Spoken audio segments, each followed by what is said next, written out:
Las 5 peores mentiras que se dicen de AMLO. ¿Qué es un comunista? Definitivamente la persona que oigas decir esta palabra, ten la certeza de que no sabe de lo que está hablando. Si no me crees, pregúntale qué quiere decir eso.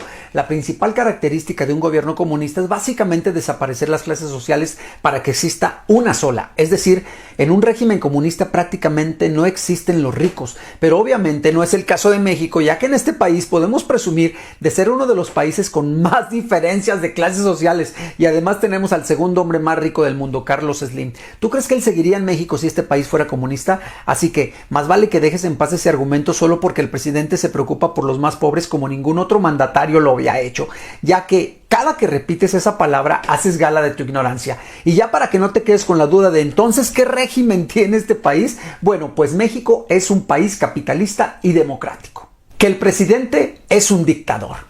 Esta mentira que se oye por todos lados es solo derivada de que al estar limitando la ilegalidad de este país, muchas personas que antes se favorecían de los anteriores gobiernos ahora se han quedado sin ese ingreso o sin la posibilidad de seguir aprovechándose del país. Pero vamos a ver qué es exactamente lo que caracteriza a un dictador. Una dictadura militar es una forma de gobierno autoritario en la cual, en mayor o menor grado, las instituciones ejecutivas, legislativas y judiciales son controladas por las Fuerzas Armadas que impiden cualquier forma de control democrático y social. Diversos países de América Latina han sufrido lo largo de la historia gobiernos dictatoriales. Sin embargo, México siempre ha estado exento de ese problema, aunque analistas políticos aseguran que en el sexenio de Salinas de Gortari se vivió en este país una dictadura perfectamente disfrazada de democracia. Como ves, el actual gobierno no está gobernado por el ejército. La división de poderes está perfectamente clara: el poder ejecutivo, el legislativo y el judicial. La próxima vez que quieras decir que este presidente es un dictador, piensa que si lo fuera no tendrías la libertad ni siquiera de publicarlo en tus redes sociales. México se está yendo al abismo financiero. Para desmentir esto, primero debo aclararte que la actual crisis económica es mundial. Es decir, en este momento todos los países del planeta están sufriendo algún tipo de crisis o recesión económica provocada por el COVID-19 que tiene en jaque a todo el mundo. Pero te daré un par de ejemplos de verdaderas crisis que han llevado al abismo a este país sin tener ningún pretexto de salud mundial. La crisis económica en México del 2008 al 2009 durante el periodo de Felipe Calderón fue la peor recesión económica de este país en 70 años.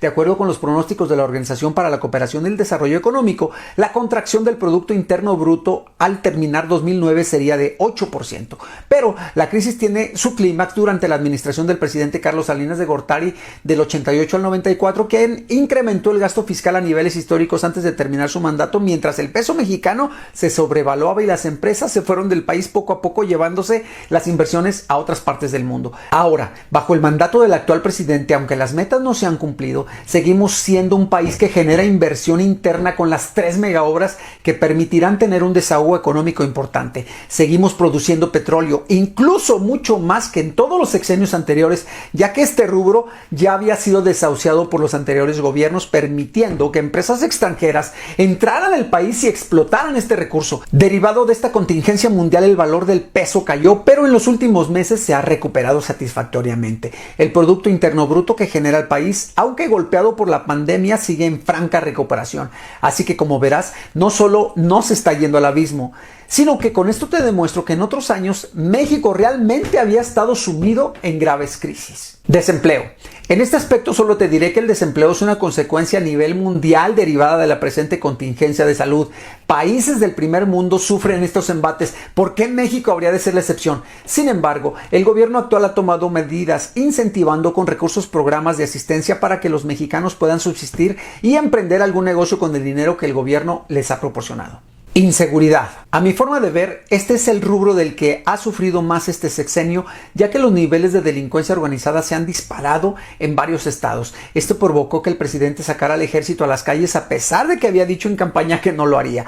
Actualmente se sigue luchando día a día con este terrible mal que se dejó crecer desde el sexenio de Salinas de Gortari, pasando por Fox, que se rumoraba que tenía pactos con cárteles. Con Calderón, actualmente se investiga su participación por medio del juicio de su secretario de Seguridad Nacional por acuerdos con la delincuencia organizada. Durante ese periodo entraron al país miles de armas en coordinación con el gobierno de Estados Unidos para supuestamente rastrear y detener a los delincuentes. Las armas llegaron, pero los delincuentes nunca se les detuvo, solo se usaron para aumentar los crímenes en el país. Y ya con la llegada de Peña Nieto al poder, se vivió una de las épocas de más inseguridad donde el contubernio de autoridades, funcionarios y crimen organizado fueron por demás evidentes. Actualmente el presidente ha dicho y sostiene que no habrá acuerdos con la delincuencia y se mantiene firme a hasta hoy en día para bajar poco a poco los índices delictivos.